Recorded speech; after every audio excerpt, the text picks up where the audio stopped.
పిత, పుత్ర, పవిత్రాత్మ నామమున ఆమేన్. ఈరోజు జూలై 6వ తారీఖు. మత్తయి సువార్త 9వ అధ్యాయము 18వ వచనము నుండి 26వ వచనం వరకు. ఇట్లు మాట్లాడుచున్న యేసు వద్దకు పాలనా అధికారి ఒకడు వచ్చి ఆయన ముందు మోకరించి, నా కుమార్తె ఇప్పుడే మరణించినది, కానీ నీవు వచ్చి నీ హస్తమును ఆమెపై ఉంచిన ఆమె బ్రతుకును అని ప్రార్థించెను. అప్పుడు యేసు లేచి శిష్య సమేతముగా అతనిని వెంబడించెను.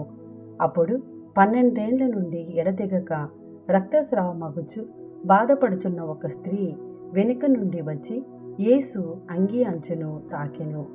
ఏలయన ఆయన వస్త్రమును తాకినంత మాత్రమున నేను ఆరోగ్యవతిని అగుదును అని ఆమె తనలో తాను అనుకొనెను.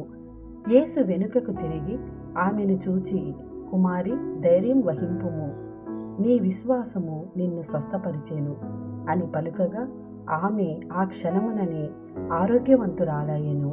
పిమ్మట యేసు ఆ పాలనా అధికారి ఇంటికి వెళ్ళెను.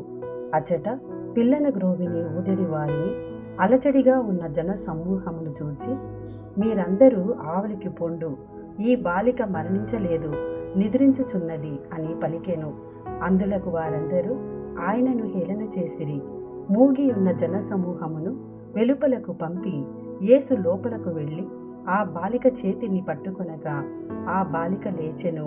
ఆ వార్త ఆ ప్రాంతమంతటా వ్యాపించెను. ఇది ప్రభుని వాక్కు.